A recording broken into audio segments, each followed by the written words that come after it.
पता है तुम्हें इनकी माँ आएगी नहीं।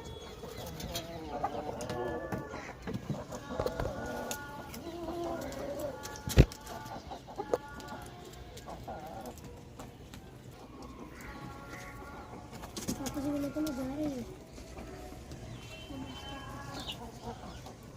दीदी ने बोला था कि वो जा रही है। तो नीचे आके बैठ जाओ। दोनों को छोड़ गए तो वो बोलेंगे ट्यूशन चले आना। और एक कहा तो मैं बोल दूँगा भाई आयरन नहीं आएगी।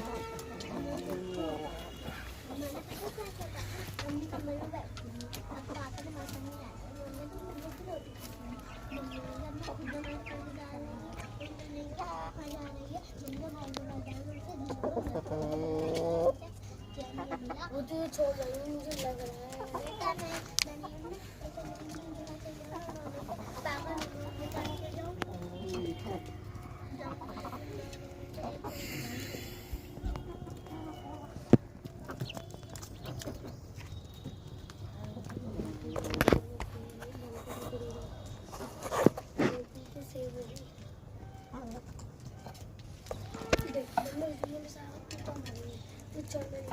ये तो मैं चला